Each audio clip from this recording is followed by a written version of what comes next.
నమస్కారం, డిఆర్టీవీ న్యూస్ కి స్వాగతం. హెడ్లైన్ చూద్దాం.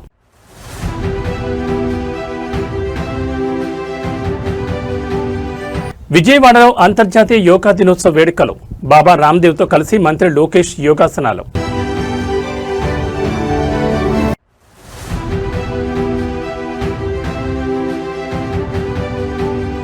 సుగాలి ప్రీతి కేసుపై డిప్యూటీ సీఎం పవన్ కళ్యాణ్ సంచలన వ్యాఖ్యలు. గత ప్రభుత్వంలో సాక్ష్యాల ధ్వంసమని వ్యాఖ్య.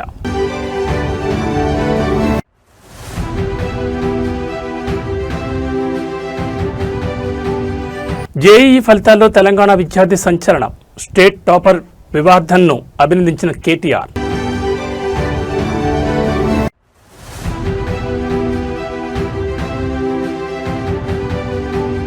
రాబోయే దశాబ్దం ఒడిశా చరిత్రలోని సువర్ణాధ్యాయం. 2036 మైలురాయిపై ప్రధాని కీలక వ్యాఖ్యలు. ఇక డీటెయిల్స్ చూస్తే అంతర్జాతీయ యోగా దినోత్సవం సందర్భంగా విజయవాడలో అత్యంత ఆసక్తికరమైన సందడి వాతావరణం చోటు చేసుకుంది. ప్రముఖ యోగా గురు బాబా రామ్దేవ్ సమక్షంలో జరిగిన ఈ వేడుకలో ఏపీ ఐటీ విద్యాశాఖ మంత్రి నారా లోకేష్ ప్రత్యేక ఆకర్షణగా నిలిచారు. వేదికపై బాబా రామ్దేవ్తో కలిసి నారా లోకేష్ అత్యంత ఉత్సాహంగా ఫ్లెక్సిబుల్గా పలు కఠినమైన యోగాసనాలు వేశారు. లోకేష్ అంత యాక్టివ్గా ఆసనాలు వేస్తుండడానికి పక్కనే ఉండి గమనించిన ముఖ్యమంత్రి చంద్రబాబు నాయుడు ముఖంలో పెద్ద ఎత్తున నవ్వులు విరిశాయి. ఒక తండ్రిగా రాష్ట్ర ముఖ్యమంత్రిగా చంద్రబాబు మురిసిపోయిన ఆ అరుదైన దృశ్యాలు ఇప్పుడు నెట్టింట విపరీతంగా వైరల్ అవుతున్నాయి. అంతర్జాతీయ యోగా దినోత్సవాన్ని పురస్కరించుకుని విజయవాడలో రాష్ట్ర ప్రభుత్వం అధికారికంగా భారీ కార్యక్రమం ఏర్పాటు చేసింది. ఈ కార్యక్రమానికి పతంజలి పీఠాధిపతి బాబా రామ్దేవ్ ముఖ్య అతిథిగా హాజరై అందరితో యోగాసనాలు వేయించారు. ఈ క్రమంలో వేదికపై ఉన్న మంత్రి నారా లోకేష్ను బాబా రామ్దేవ్ ప్రత్యేకంగా పిలిచి కొన్ని ముఖ్యమైన ఆసనాలు వేయించారు. బాబా రామ్దేవ్ చెప్పిన సూచనలను తూచా తప్పకుండా పాటిస్తూ లోకేష్ చాలా ఈజీగా ఆసనాలు వేసి అందరినీ ఆశ్చర్యపరిచారు. నిత్యం రాజకీయాల్లో ప్రజాపనుల్లో బిజీగా ఉండే లోకేష్ తన ఫిట్నెస్ ను ఏ స్థాయిలో మెయింటైన్ చేస్తున్నారో ఈ యోగా వేడుకతో మరోసారి స్పష్టమైంది. కొడుకు ఎంతో ఉత్సాహంగా యోగా చేస్తుంటే పక్కనే కూర్చున్న సీఎం చంద్రబాబు నాయుడు ఎంతో సంతోషంగా నవ్వుతూ ఆయన చూసి మురిసిపోవడం అక్కడున్న వారందరినీ ఆకట్టుకుంది. యోగా ద్వారా మానసిక ప్రశాంతత, శారీరక దృఢత్వం లభిస్తుందని, ప్రతి ఒక్కరూ దీన్ని నిత్య జీవితంలో భాగం చేసుకోవాలని ఈ సందర్భంగా నేతలు పిలుపునిచ్చారు. लोकेश जी, you come here. थोड़ा अजर जी आप पीछे आ जाओ थोड़ा. ना आप आगे आना. हाँ. नारा लोकेश जी and Swami Ramdev both are practicing power yoga practice. Come. आ जाओ ऐसे आओ. ऐसे आओ. हाँ चलो. 1 2 3 1 2 and 3 1. This is one practice. आप भी रोज करना. थोड़ा fast. 1 2 1 2 1 2 1 and 2. Relax in this.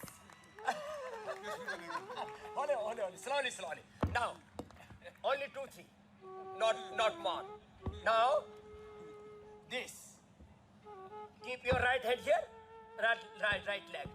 और नीचे आओ, ऊपर देखो, फिर वापस, फिर इधर दूसरी तरफ से, इधर से, यस, फिर ऐसे, फिर इधर से. चलो, you can do first this.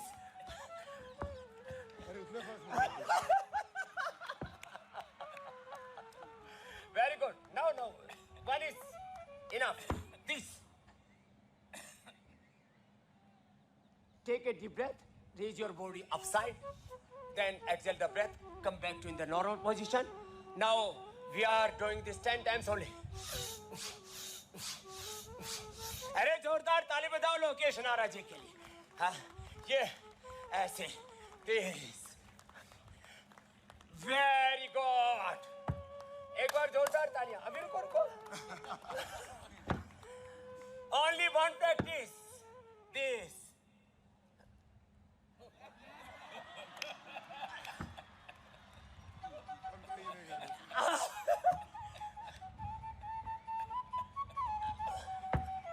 चक्करदान.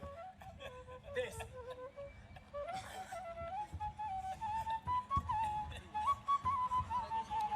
चलो हो गया. Last.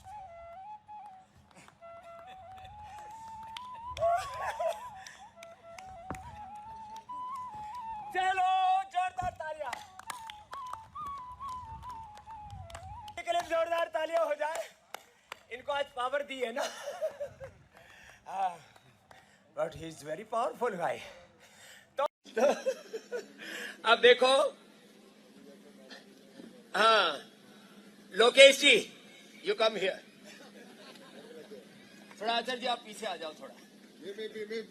ना आप आगे आना. हाँ. Nara Lokesh ji and Swami Ramdev both are practicing power yoga practice. Come, आ जाओ ऐसे आओ. हाँ चलो. 1, 2, 3. 1, 2 and 3. 1. This is one practice. आप भी रोज करना. थोड़ा fast. 1, 2, 1, 2, 1, 2, 1 and 2. Relax in this. Only. Slowly. Now, only 2, 3. Not more. Now, this. Keep your right hand here. Right leg. और नीचे आओ. ऊपर देखो. फिर वापस. फिर इधर दूसरी तरफ से. इधर से. Yes. फिर ऐसे. फिर इधर से. चलो, we can do fast. Please.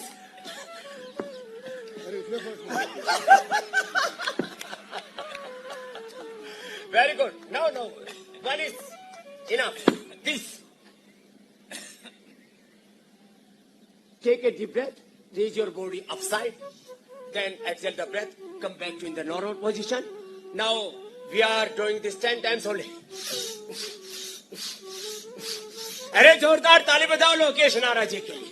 हाँ, ये ऐसे. This. Very good. एक बार ఆంధ్రప్రదేశ్లో గత కొన్ని సంవత్సరాలుగా తీవ్ర సంచలనం రేపుతున్న కర్నూలు సుగాలి ప్రీతి మరణం కేసుపై రాష్ట్ర డిప్యూటీ సీఎం పవన్ కళ్యాణ్ అత్యంత షాకింగ్ అండ్ సంచలన వ్యాఖ్యలు చేశారు. గత వైఎస్ఆర్ కాంగ్రెస్ పార్టీ ప్రభుత్వం సుగాలి ప్రీతి కేసును కేవలం తూతూ మంత్రంగా ప్రజల కంటితుడుపు చర్యగా మాత్రమే సీబీఐకి అప్పగించిందని పవన్ కళ్యాణ్ ఆరోపించారు. రాష్ట్రంలో కూటమి ప్రభుత్వం అధికారంలోకి వచ్చాక ఈ కేసును పూర్తి స్థాయిలో రీఓపెన్ చేసి బాధితురాలికి న్యాయం చేద్దామని తాము భావించామని, కానీ వైసీపీ హయాంలోని ఈ కేసుకు సంబంధించిన కీలక సాక్ష్యాలన్నింటినీ పూర్తిగా ధ్వంసం చేశారని పవన్ కళ్యాణ్ బయటపెట్టిన నిజాలు ఇప్పుడు రాష్ట్ర రాజకీయాన్ని కుదిపేస్తున్నాయి. గతంలో ప్రతిపక్షంలో ఉన్న సమయం నుంచి సుగాలి ప్రతి కుటుంబానికి న్యాయం జరగాలంటూ జనసేనాని పవన్ కళ్యాణ్ పెద్ద ఎత్తున పోరాటం చేసిన సంగతి తెలిసింది. ఈ క్రమంలో ఈరోజు మీడియా ప్రతినిధులతో మాట్లాడిన ఆయన గత ప్రభుత్వ నిర్లక్ష్యంపై తీవ్రస్థాయిలో విరుచుకుపడ్డారు. నాడు తమ తప్పులను కప్పిపుచ్చుకోవడానికి, నిందితులకు కొమ్ము కాయడానికి వైసీపీ ప్రభుత్వం కేసును సీబీఐకి ఇస్తున్నట్లు నాటకమాడిందని మండిపడ్డారు. తీరా ఇప్పుడు ఎన్డీఏ ప్రభుత్వం వచ్చాక ఫైళ్లను, కేసు వివరాలను పరిశీలిస్తే విచారణకు పనికొచ్చే ప్రాథమిక సాక్ష్యాలు, ఆధారాలు ఏమీ లేకుండా దారుణంగా ధ్వంసం చేశారని పవన్ కళ్యాణ్ ఆవేదన వ్యక్తం చేశారు. అధికార బలాన్ని ఉపయోగించి సాక్ష్యాలను తుడిచేసే ప్రయత్నం చేసినప్పటికీ తమ ప్రభుత్వం లీగల్గా ప్రత్యామ్నాయ మార్గాలు అన్వేషిస్తోందని, ప్రీతి ఆత్మకు శాంతి చేకూరేలా, ఆ గిరిజన కుటుంబానికి న్యాయం జరిగేలా ఎంతటి వారినైనా సరే వదిలిపెట్టే ప్రసక్తే లేదని డిప్యూటీ సీఎం స్పష్టం చేశారు. సుగాలి ప్రీతి కేసు ఎంత చిత్రంగా ఉంటాయంటే, సుగాలి ప్రీతి కేసు నేను 2019లో ఘోరంగా నన్ను ఓడించిన తర్వాత నేను ఆఫీస్లో కూర్చుంటే సుగాలి ప్రీతి మదర్ వచ్చి, అన్న నాకు ఇలా జరిగింది, నా బిడ్డను ఇలా చంపారు. 2018లో చంపారు. ఆ బిడ్డను చంపితే ఉరేసుకుందని చెప్పారు. నేను కూర్చోబెట్టి సోషల్ మీడియా ట్రయల్స్ చేయలేను. లా అండ్ ఆర్డర్ ఎలా ఉంటుందంటే ఓన్లీ సాక్ష్యాధారాల మీద ఆధారపడి నేను కూర్చోబెట్టి సడన్గా వీళ్ళ మీద బ్లేమ్ చేయలేను. వీళ్ళు తప్పు చేశారు. ఎందుకు మాట్లాడతాను? ఇందాక గంజాయి తీసుకొని కొట్టారంటే మీరు గంజాయి తీసుకోవడం చూసారని ఎందుకు అడిగానంటే, నేను అంత నిక్కచ్చిగా ఉండాలి. నేను ఒక నిబద్ధత లేకుండా నేను మాట్లాడకూడదు. ఆవిడతో కూర్చొని మాట్లాడినప్పుడు 14 ఏళ్ళ సుగాలి ప్రీతిని స్కూల్కి వెళ్ళింది, శవమై తిరిగి వచ్చింది, ఊరేశారని చెప్పారు. బిడ్డని ఇలాగా అవుట్రీచ్డ్ హర్ మోడెస్టీ ఇవన్నీ పెట్టుకున్న తర్వాత మాట్లాడి వాళ్ళు 1,50,000 మంది వెళ్తే సమస్య ఎక్కడ వచ్చిందంటే, ఎవరైతే కుటుంబం దెబ్బతిన్నారో వాళ్ళు ఏ పరిస్థితుల్లో మరి ఏం జరిగిందో తెలియదు. కానీ సిబిఐకి వెళ్ళా 2019-24లో సిబిఐకి వెళ్ళా ఇమ్మని మేము 1,00,000 మందితో చేస్తే వైసీపీ గవర్నమెంట్ సిబిఐకి ఇచ్చినట్టు ఇచ్చి ఊరిని ఒక తూతూ మంత్రంగా లెటర్ రాసి వదిలేశారు. నిజంగా చేయలేదు. మళ్ళీ వచ్చి ఇప్పుడు నేను వచ్చి ఫస్ట్ కేసు అదే తీసుకుందామంటే సాక్ష్యాధారాలన్నీ లాస్ట్ గవర్నమెంట్ నుంచి చెడిపేశారు. పోయిన సాక్ష్యాధారాలని మనం తిరిగి తీసుకురాలేదు. డిఎన్ఏ మనకి మాయం చేశారు, ఫాల్స్ డిఎన్ఏలు పెట్టేశారు, ఏమున్నాయో తెలియదు. సో సాక్ష్యాలు అంత కీలకం. Crime scene. అలాగే వివేకానంద రెడ్డి గారి హత్య కేసు ఉంది. దేశవ్యాప్తంగా అత్యంత కఠినమైన పరీక్షలుగా భావించే జేఈఈ మెయిన్స్ మరియు అడ్వాన్స్డ్ ఫలితాల్లో మన తెలంగాణ విద్యార్థి అద్భుత ప్రతిభ కనబరిచారు. జేఈఈ మెయిన్ పరీక్షల్లో 100కు 100% అంటే 100% స్కోర్ సాధించడంతో పాటు జేఈఈ అడ్వాన్స్డ్లో ఆల్ ఇండియా 61వ ర్యాంక్ సాధించి తెలంగాణ స్టేట్ టాపర్గా నిలిచారు వివార్ధన్ ఎస్ మహేశ్వరి. ఈ అసాధారణ ప్రతిభ కనబరిచిన యువ టాపర్ను బీఆర్ఎస్ వర్కింగ్ ప్రెసిడెంట్ మాజీ మంత్రి కేటీఆర్ ఈరోజు ప్రత్యేకంగా కలుసుకుని అభినందించారు. వివార్ధన్కు శాలువా కప్పి మెమెంటో అందజేసి ఘనంగా సత్కరించారు. తెలంగాణ రాష్ట్రం నుంచి జేఈఈ పరీక్షలో టాపర్గా నిలిచిన వివార్ధన్ సాధించిన విజయానికి ఐటీ హబ్ నగరంలో ప్రశంసల జట్లు కురుస్తోంది. ఈ క్రమంలోనే వివార్ధన్ ప్రతిభను గుర్తించిన కేటీఆర్ ఆయన తన నివాసానికి ఆహ్వానించి ప్రత్యేకంగా అభినందించారు.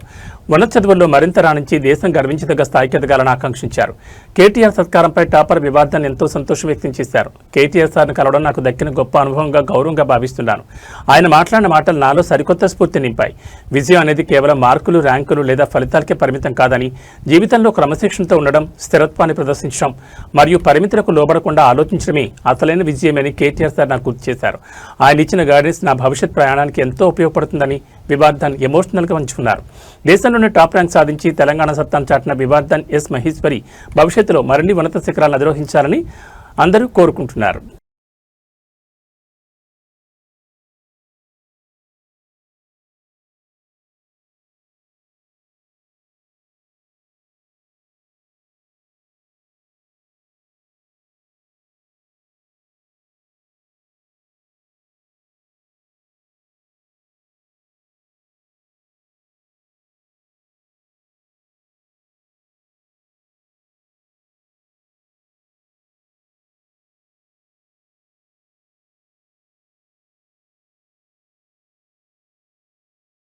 అంతర్జాతీయ యోగా దినోత్సవం సందర్భంగా సిద్దిపేట జిల్లా హుస్నాబాద్ నియోజకవర్గంలో సరికొత్త సందడి నెలకొంది. స్థానిక ఎల్లమ్మ చెరువు తీరంలో రాష్ట్ర రవాణా, బీసీ సంక్షేమ శాఖ మంత్రి పొన్నం ప్రభాకర్ నేతృత్వంలో 12వ అంతర్జాతీయ యోగా దినోత్సవ వేడుకలు అత్యంత ఘనంగా నిర్వహించారు.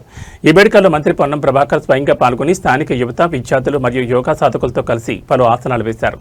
యోగా ప్రాధాన్యతను వివరిస్తూ హుస్నాబాద్ ప్రజల కోసం ఆయన ఒక అదిరిపోయే ప్రకటన చేశారు. తెలంగాణ ప్రభుత్వం రాష్ట్ర వ్యాప్తంగా అంతర్జాతీయ యోగా దినోత్సవాన్ని అధికారికంగా మరియు ప్రతిష్టాత్మకంగా నిర్వహిస్తోంది. ఇందులో భాగంగా హుస్నాబాద్ ఎల్లమ్మ చెరువు వద్ద నిర్వహించిన ఈ ఈవెంట్లో మంత్రి పొన్నం ప్రభాకర్ ప్రత్యేక ఆకర్షణగా నిలిచారు. యోగాసనాలు వేసిన అనంతరం ఈ ప్రత్యేక రోజును పురస్కరించుకుని ఆయన అక్కడ ప్రజాప్రతినిధులతో కలిసి కేక్ కట్ చేశారు. అనంతరం మీడియాతో మాట్లాడిన మంత్రి యోగా అనేది భారతదేశ ప్రాచీన సంస్కృతి సంప్రదాయాల్లో ఒక భాగమని కొనియాడారు. ప్రజల్లో యోగా పట్ల మరింత అవగాహన పెంచేందుకు, ముఖ్యంగా ఉదయం పూట వాకింగ్ ఇచ్చే వారికి ప్రోత్సహించేందుకు హుస్నాబాద్లో సూర్య నమస్కారాల 12 పద్ధతులను ప్రతిబింబించేలా ప్రత్యేక విగ్రహాలను ఏర్పాటు చేయబోతున్నట్లు మంత్రి ప్రకటించారు. వయసుతో సంబంధం లేకుండా శారీరక, మానసిక దృఢత్వం కోసం ప్రతి ఒక్కరూ ప్రతిరోజు యోగాను తమ దినచర్యలో భాగం చేసుకోవాలని, అప్పుడే healthy Husnabad, healthy Telangana, healthy India సాధ్యమవుతుందని మంత్రి పొన్నం పిలుపునిచ్చారు. హుస్నాబాద్లో సూర్య నమస్కారాల విగ్రహాలను ఏర్పాటు చేస్తామన్న మంత్రి పొన్నం ప్రభాకర్ నిర్ణయంపై స్థానిక ప్రజలు, మార్నింగ్ వాకర్స్ హర్షం వ్యక్తం చేస్తున్నారు.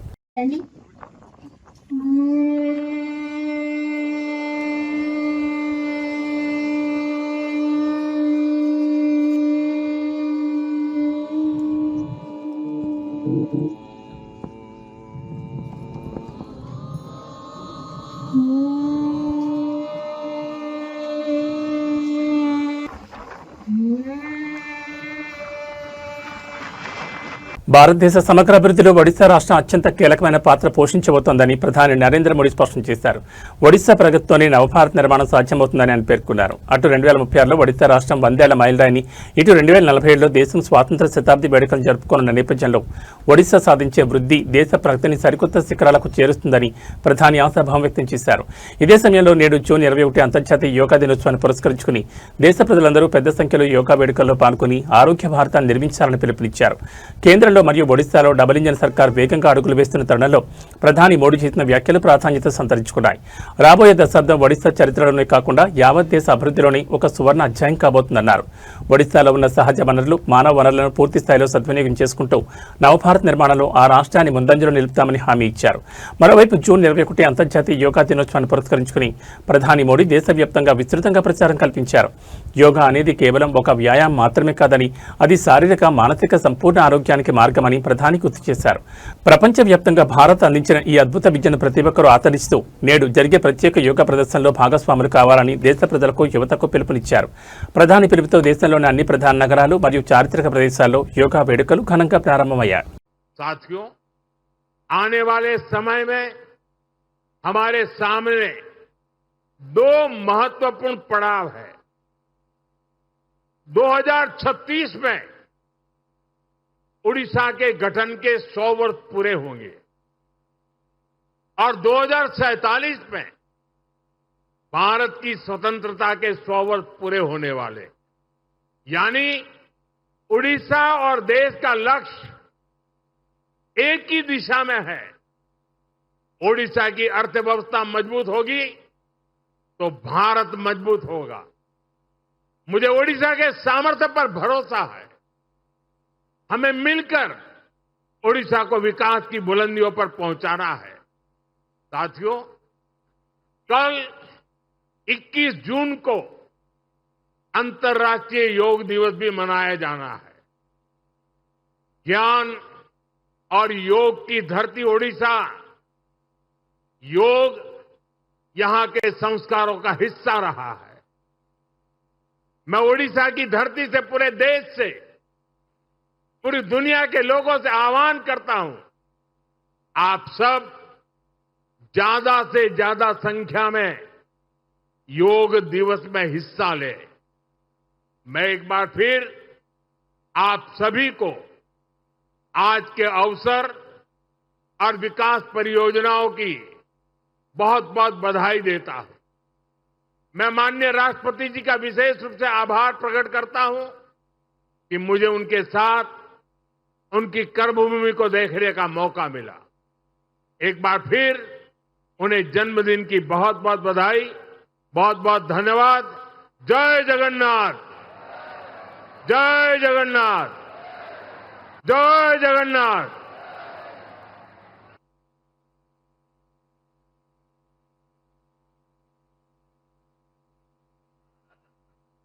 माननीय प्रधानमंत्री जी के प्रेरणादायी उद्बोधन हेतु हम हृदय से उनका हार्दिक धन्यवाद ज्ञापन करते हैं.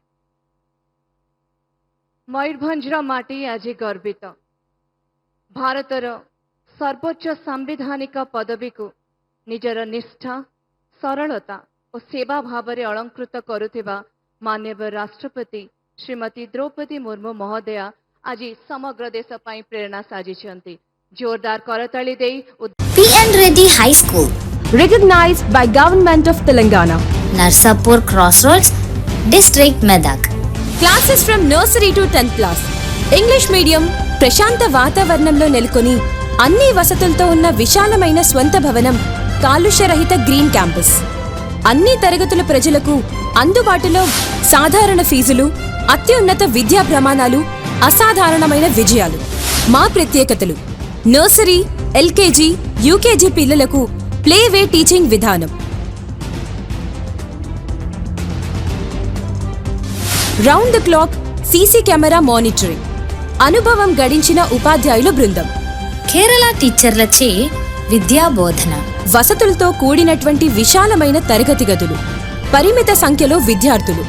ప్రతి విద్యార్థిపై ప్రత్యేక శ్రద్ధ చూపుతూ yoga, meditation, spoken English, interactive sessions నిర్వహించబడుతుంది. చదువుతో పాటు కంప్యూటర్ ల్యాబ్, డిజి ల్యాబ్ ద్వారా టాపిక్ పట్ల అవగాహన కలిగించుట, ఐఐటి ఫౌండేషన్ స్పెషల్ క్లాసెస్ నిర్వహించబడతాయి. ప్రతి ఏటా ఎస్ఎస్సిలో 100% రిజల్ట్ సాధించి ప్రభంజనం సృష్టిస్తున్న విద్యా సంస్థ P.N. Reddy High School.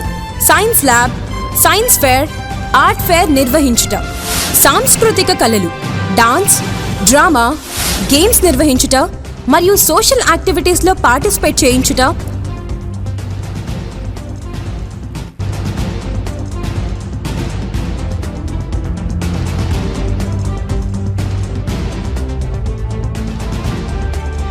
మరియు ఆరోగ్యరీత్యా మినరల్ వాటర్ ప్లాంట్ సదుపాయం, నైపుణ్యం కలిగిన డ్రైవర్స్లచే దూర ప్రాంతం విద్యార్థులకు ట్రాన్స్పోర్ట్ సదుపాయం, అన్ని వసతులు కలిగిన విద్యా సంస్థను దర్శిద్దాం. మన పిల్లల బంగారు భవిష్యత్తుకు చక్కటి పునాది వేద్దాం. అడ్మిషన్లు ప్రారంభమైనవి. ఇతర వివరాలకు సంప్రదించండి. ప్రిన్సిపల్ కుమారి వైష్ణవి రెడ్డి, కరెస్పాండెంట్ విద్యారత్న మరియు నంది అవార్డుల గ్రహీత శ్రీ పిఎన్ రెడ్డి గారు. Contact cell number 9849501388. నర్సాపూర్ మరియు తూప్రాన్ పరిసర ప్రాంత విద్యార్థులకు మరియు తల్లిదండ్రులకు శుభవార్త. హైదరాబాద్ కార్పొరేట్ కళాశాలలో సుదీర్ఘ బోధనానుభవం గల ఫ్యాకల్టీచే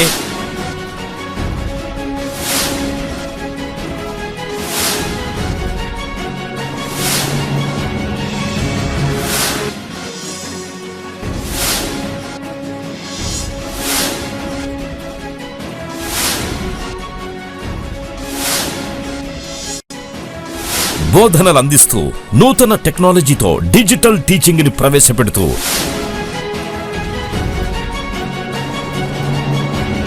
అన్ని విభాగాల్లో ఇంటిగ్రేటెడ్ కోర్సులతో నర్సాపూర్ మరియు తూప్రాన్లలో స్థాపించబడ్డ స్కాలర్ ఐఐటి జూనియర్ కళాశాల. మన స్కాలర్ జూనియర్ కళాశాలలో IIT, JEE, NEET, EAPCET తో పాటు CA foundation, CLAT, CUET, NDA వంటి ఇంటిగ్రేటెడ్ కోర్సులకి ప్రత్యేక శిక్షణ ఇవ్వబడుతుంది. విద్యారంగంలో సుదీర్ఘ అనుభవం గల పి నరసింహారెడ్డి గారి మేనేజ్మెంట్ ఆధ్వర్యంలో నడుస్తున్న నమ్మకమైన విద్యా సంస్థలు స్కాలర్ జూనియర్ కళాశాల నర్సాపూర్ మరియు తూప్రాన్. నాణ్యమైన విద్యా సదుపాయాలతో పాటు ప్రతి విద్యార్థి వ్యక్తిగత అభివృద్ధి కోసం ఫ్యాకల్టీచే నిరంతరం వ్యక్తిగత పర్యవేక్షణ, బాలికలు మరియు బాలురకు ప్రత్యేక హాస్టల్ సదుపాయం, విద్యార్థులకు ఎడ్యుకేషన్ లోన్ సదుపాయం కూడా కలదు. Narsapur branch address police station ఎదురుగా పిఎన్ రెడ్డి హై స్కూల్ ప్రాంగణంలో నర్సాపూర్. అడ్మిషన్స్ కొనసాగుతున్నవి. వివరాల కొరకు బ్రాంచ్ల నెంబర్లని సంప్రదించగలరు.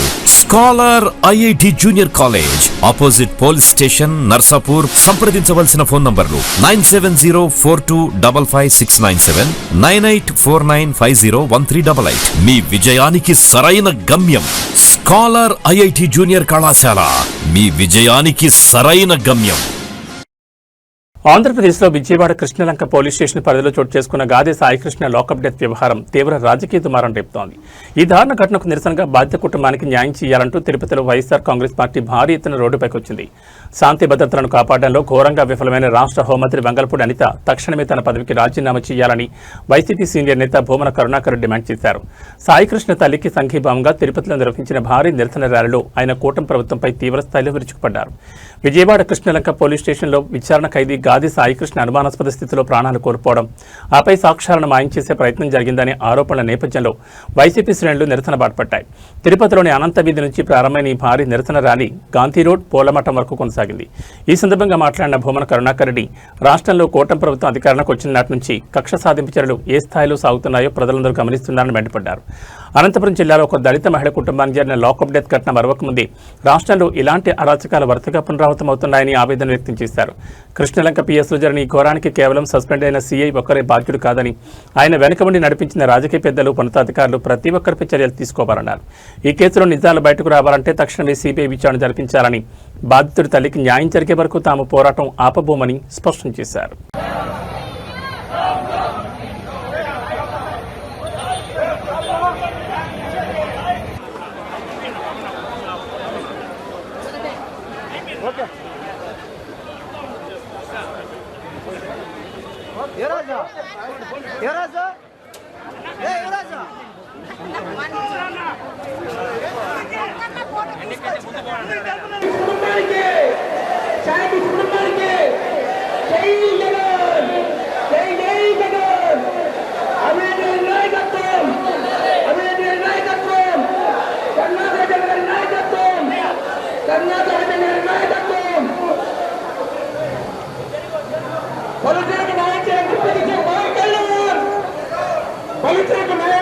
ఆంధ్రప్రదేశ్లో అధికార కూటమి ప్రభుత్వం 2 సంవత్సరాల విజయవంతమైన పాలన పూర్తి చేసుకున్న సందర్భంగా ఏలూరు జిల్లా నూజివీడు పట్టణంలో రాజకీయ వేడి ఒక్కసారిగా రాజుకుంది. 2 ఏళ్ల నమ్మకం, అభివృద్ధి, సంక్షేమం అనే పవర్ఫుల్ నినాదంతో నూజివీడు నడిబొడ్డున నిర్వహించిన భారీ బైక్ ర్యాలీ, బహిరంగ సభ రాష్ట్ర వ్యాప్తంగా అందరి దృష్టిని ఆకర్షించింది. ఈ ప్రతిష్టాత్మకమైన కార్యక్రమంలో రాష్ట్ర గృహ నిర్మాణ, సమాచార, పౌర సంబంధాల శాఖ మంత్రి కొలుసు పార్థసారథి ముఖ్య అతిథిగా హాజరయ్యారు. గత 2 ఏళ్లలో కూటమి ప్రభుత్వం సాధించిన రికార్డు స్థాయి అభివృద్ధి, సంక్షేమ పథకాలను ప్రజల ముందుంచిన మంత్రి ఈ ఏడాది రైతుల ఖాతాలోకి చేరిన అన్నదాత సుఖీభవ సంఘీభావ నిధుల వివరాలను క్షేత్రస్థాయిలో వివరించారు. నూజివీడు నియోజకవర్గ కూటమి శ్రేణులు నియోజకవర్గ వ్యాప్తంగా వేలాది బైకులతో నిర్వహించిన ఈ ర్యాలీ పట్టణాన్ని పసుపు, కాషాయ, జనసేన జెండాలతో ముంచెత్తింది. అనంతరం జరిగిన బహిరంగ సభలో మంత్రి కొలుసు పార్థసారథి ప్రజలను ఉద్దేశించి ఉద్బోధభరితంగా ప్రసంగించారు.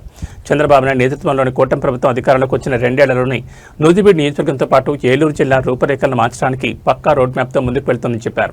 ముఖ్యంగా వ్యవసాయ రంగానికి ఊతమిచ్చేలా ఈ ఏడాది ప్రతిష్టాత్మకంగా విడుదల చేసిన అన్నదాత సుఖీభావ పథకం నిధుల జమ వివరాలను ఆయన రైతులకు గణాంకాలతో సహా వివరించారు. రైతాంగాన్ని ఆదుకోవడమే తమ ప్రభుత్వ ప్రథమ ప్రాధాన్యతని స్పష్టం చేశారు. కేవలం మాటలు చెప్పడం కాకుండా అభివృద్ధి సంక్షేమాలను 2 కళ్లుగా చేసుకుని కూటమి ముందుకు సాగుతోందని, నూజివీడు ప్రజలు చూపించిన ఈ అపారమైన విశ్వాసమే ప్రభుత్వానికి కొండంత బలమని మంత్రి పార్థసారథి కొనియాడారు.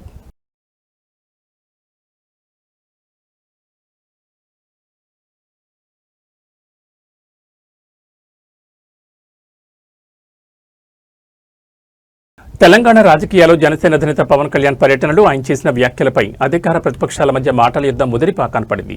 ఈ నేపథ్యంలో AP deputy CM Pawan Kalyan లక్ష్యంగా మాజీ మంత్రి BRS senior MLA Jagadish Reddy అత్యంత పదునైన సంచలన వ్యాఖ్యలు చేశారు.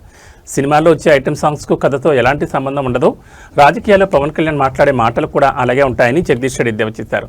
అసలు తెలంగాణలో ఉనికి లేని జనసేన పార్టీని స్క్రీన్పై తెచ్చి కాంగ్రెస్ ప్రభుత్వం తమ వైఫల్యాలను కప్పిపుచ్చుకోవడానికి ఒక పెద్ద పొలిటికల్ డ్రామా నడుపుతోందని ఆయన ధ్వజమెత్తారు. సూర్యాపేటలో మీడియాతో మాట్లాడిన జగదీష్ రెడ్డి రాష్ట్రంలోని కాంగ్రెస్ ప్రభుత్వంపై మరియు పవన్ కళ్యాణ్ వ్యవహార శైలిపై తీవ్రస్థాయిలో విరుచుకుపడ్డారు.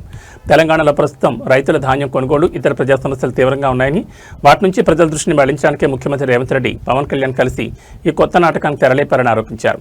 పవన్ కళ్యాణ్ సభలకు ఆంక్షలు పెట్టడం, దానిపై జనసేన రచ్చ చేయడం అంతా ముందస్తు ప్రణాళిక ప్రకారమే సాగుతోందని, ఇదంతా ప్రధాని నరేంద్ర మోడీ, చంద్రబాబు నాయుడు వెనుకొని నడిపిస్తున్న వ్యూహంలో భాగమని సంచలన వ్యాఖ్యలు చేశారు. రాజకీయాల్లో ఇలాంటి ఐటెం సాంగ్స్ అప్పుడప్పుడు వస్తూ ఉంటాయని, వాటిని ఎవరూ పెద్దగా పట్టించుకోవాల్సిన అవసరం లేదని తేల్చి చెప్పారు. ఒకవేళ ప్రభుత్వం రైతుల నుంచి పంటను సేకరించడంలో విఫలమైతే ఈ హైబ్రిడ్ కాంగ్రెస్ ప్రభుత్వం భరతం పడతామని, బీఆర్ఎస్ ఎల్లప్పుడూ ప్రజల పక్షాన్ని పోరాడుతుందని జగదీష్ రెడ్డి హెచ్చరించారు. అది లేని పార్టీ గురించి వెళ్ళి మీరు మాట్లాడమంటే నేను ఏం మాట్లాడాలి? తెలంగాణలో లేని పార్టీ, పైగా ఆయన మాట్లాడే మాటలు కొన్నిసార్లు చూస్తే ఈ ఐటమ్ సాంగ్ లాగా ఉంటాయి. సినిమాల్లో ఐటమ్ సాంగ్స్ అని పెడతారు అప్పుడప్పుడు మధ్యలో ఎక్కడన్నా. వాస్తవానికి ఆ కథకు సాంగ్కి సంబంధం ఉండదు. ఆ పాటకి ఆ పాట వరకే వస్తాయి, ఆ పాత్ర వచ్చిపోతుంటాయి. ఈ మాటలు కూడా గంతే ఉన్నాయి తప్ప అంతకుమించి ఏం లేవు. దాంట్లో లేనితోటి సృష్టించి ఆయన వచ్చినట్టు, నేను ఆపినట్టు, నేను సంగతి చేస్తే చూస్తాను, రోజుపేట సంగతి చూస్తాను అన్నట్టు కూడా ఆపినట్టు, వీళ్ళు కథలు, డ్రామాలు. ఇద్దరు కాంగ్రెసు, జనసేన, చంద్రబాబు, మోడీ అంత కలిసి ఆడుతున్న నాటకాలు తప్ప ఇలా కొత్తగా ఏం లేదు. ఈ అప్పుడప్పుడు ఇట్లాంటి ఐటెం సాంగ్లు పాడిపోతుంటారు. ఇవి పెద్ద సమస్య కాదు. తెలంగాణలో పట్టించుకోవాల్సిన అవసరమే లేదు నా దృష్టిలో వాస్తవానికి. హైదరాబాద్లో చెరువుల ఆక్రమణదారులు, ల్యాండ్ గ్రాబర్స్ గుండెల్లో రైళ్లు పరిగెత్తిస్తున్న హైడ్రా కూల్చివేతలపై ఆ సంస్థ కమిషనర్ ఏవి రంగనాథ్ అత్యంత కీలకమైన వివరణ ఇచ్చారు. హైడ్రా రాత్రికి రాత్రి వచ్చి ఇళ్లను కూల్చేదని, ముఖ్యంగా పేదలు కట్టుకుని ఇళ్ల జోలికి అస్సలు వెళ్లబోదని ఆయన స్పష్టం చేశారు. ఏదైనా ఒక ప్రాంతాల్లో చర్యలు తీసుకునే ముందు అన్ని రెవెన్యూ, ఇరిగేషన్ రికార్డులను పక్కాగా పరిశీలించి ఆక్రమణలు ఉన్నాయని పూర్తిగా నిర్ధారించుకున్న తర్వాతే రంగంలోకి దిగుతామని రంగనాథ్ తేల్చి చెప్పారు. ఇప్పటివరకు సుమారు 2450 ఎకరాల ప్రభుత్వ భూమిని కబ్జాదారుల చెర నుంచి విముక్తి చేశామని, చెరువులు, నాలాల పరిరక్షణకు తమ సంస్థ పూర్తిగా కట్టుబడిందని ప్రకటించారు. హైడ్రా ఏర్పడిన తర్వాత నగరంలో రియల్ ఎస్టేట్, చెరువుల పరిరక్షణపై పెద్ద ఎత్తున చర్చ జరుగుతోంది. ఈ నేపథ్యంలో కొంతమంది కావాలనే ప్రభుత్వంపై, హైడ్రాపై దుష్ప్రచారం చేస్తున్నారని కమిషనర్ మండిపడ్డారు. హైడ్రా లక్ష్యం సామాన్యులను ఇబ్బంది పెట్టడం కాదని, చెరువుల ఎఫ్టీఎల్ బఫర్ జోన్లను మింగేస్తూ 100 కోట్లు కొల్లగొడుతున్న పెద్ద తిమింగలాలనే తాము టార్గెట్ చేస్తున్నామని రంగనాథ్ వివరించారు. సంగారెడ్డి, ఐలాపూర్ లాంటి ప్రాంతాల్లో 100 ఎకరాల ప్రభుత్వ భూమిని కాపాడామని, అక్రమ కట్టడాల తొలగింపునకు ముందు సుదీర్ఘ అధ్యయనం జరుగుతుందని చెప్పారు. ఒకవేళ చెరువుల పునరుద్ధరణ ప్రక్రియలో భాగంగా పేదలు ఎవరైనా ఇళ్లు కోల్పోతే వారికి ప్రత్యామ్నాయంగా డబుల్ బెడ్రూమ్ ఇళ్లు కేటాయించేలా ప్రభుత్వానికి సిఫారసు చేస్తున్నట్టు తెలిపారు. ఆక్రమణల నుంచి స్వాధీనం చేసుకున్న భూములను ఇంటర్సిటీ బస్ టెర్మినల్స్, ప్రభుత్వ పాఠశాలలు, పార్కుల వంటి ప్రజావసరాల కోసమే ప్రభుత్వం వినియోగిస్తుందని కమిషనర్ స్పష్టం చేశారు.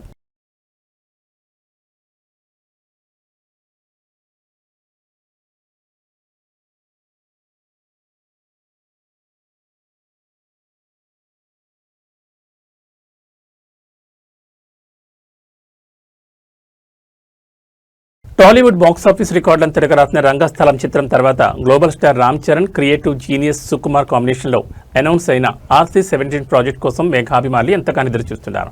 అయితే ఈ సినిమా రెగ్యులర్ షూటింగ్ సంబంధించి ఫిల్మ్ నగర్ సర్కిల్స్ నుంచి ఒక షాకింగ్ అప్డేట్ బయటకు వచ్చింది.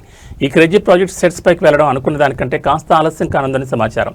దసరా పండుగ తర్వాత ఈ సినిమా రెగ్యులర్ షూటింగ్ ప్రారంభం కానుందట. రామ్ చరణ్ నటిస్తున్న తాజా స్పోర్ట్స్ యాక్షన్ డ్రామా పెద్ది చిత్రీకరణ సమయంలో ఆయన చేతికి గాయమైన సంగతి తెలిసిందే. అప్పట్లో మెడికల్ టీం వెంటనే సర్జరీ రికమెండ్ చేసినప్పటికీ సినిమా ప్రమోషన్స్ దెబ్బతినకూడదనే ఉద్దేశంతో చరణ్ సర్జరీని హోల్డ్లో పెట్టారు. అయితే తాజా సమాచారం ప్రకారం చరణ్ త్వరలోని ఈ చేతి గాయానికి సర్జరీ చేయించుకోబోతున్నారు. సర్జరీ పూర్తయ్యాక వైద్యుల సలహా మేరకు ఆయన కనీసం 2 నుంచి 3 నెలల పాటు పూర్తిగా విశ్రాంతి తీసుకోనున్నారు. ఈ గ్యాప్ను డైరెక్టర్ సుకుమార్ పక్కాగా ప్లాన్ చేస్తున్నారు. చరణ్ రెస్ట్ తీసుకుని ఈ 2-3 నెలల సమయంలోని RC-17కి సంబంధించిన పూర్తి స్థాయి ప్రీ ప్రొడక్షన్ వర్క్, లొకేషన్ల వేట మరియు నటీనటుల ఎంపికను సుకుమార్ పూర్తి చేయనున్నారు. అంతా అనుకున్నట్లు జరిగితే దసరా పండుగ కానుక ఈ చిత్రం గ్రాండ్గా పట్టాలెక్కనుంది. రంగస్థలం మ్యాజిక్ను రిపీట్ చేసేందుకు సుకుమార్ ఈసారి అంతకుమించిన పవర్ఫుల్ స్క్రిప్ట్తో రెడీ అవుతున్నట్లు టాక్. చరణ్ సర్జరీ విజయవంతమై ఆయన త్వరగా కోలుకోవాలని అందరూ కోరుకుంటున్నారు.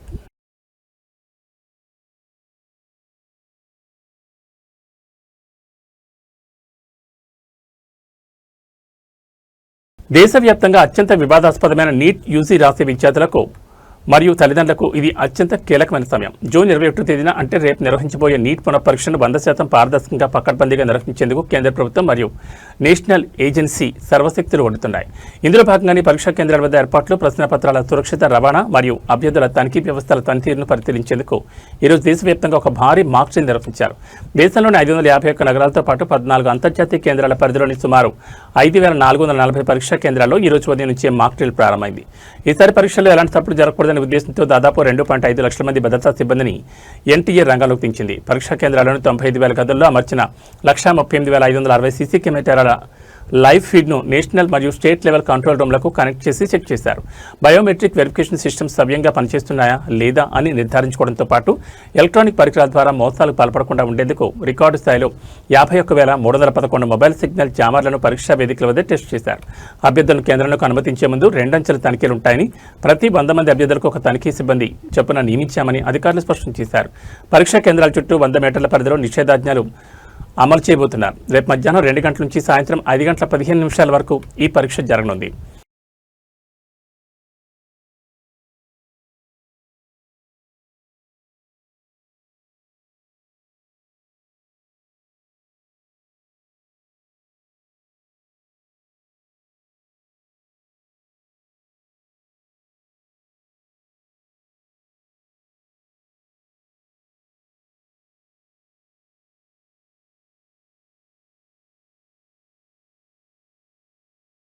ఇక వాతావరణ విషయానికి వస్తే ఆంధ్రప్రదేశ్, తెలంగాణ రాష్ట్రాల్లోని పలు ప్రధాన నగరాలు మరియు జిల్లాల్లో నిన్న రాత్రి నుంచి తెల్లవారుజాము వరకు ఎడతెరిపి లేకుండా భారీ వర్షం కురిసింది. ఏపీలోని విశాఖపట్నం, తెలంగాణలోని హైదరాబాద్, వరంగల్ తదితర నగరాల్లో కురిసిన కుండపోత వర్షానికి లోతట్టు ప్రాంతాలు పూర్తిగా జలమయమయ్యాయి.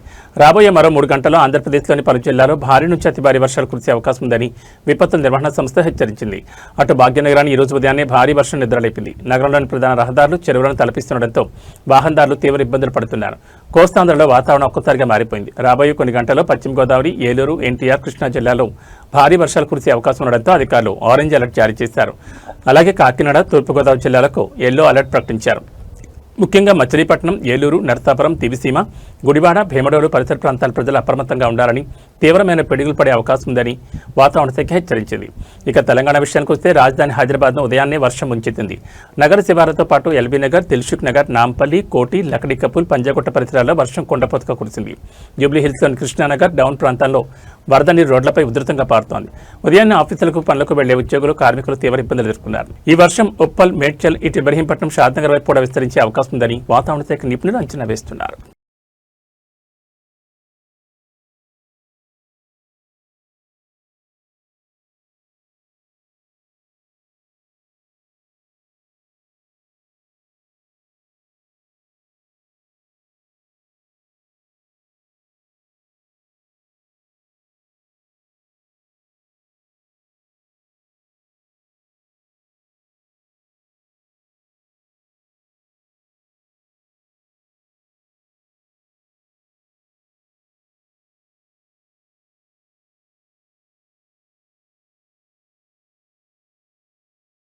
ఏబీ బులెటిన్ విశేషాలు. నమస్కారం.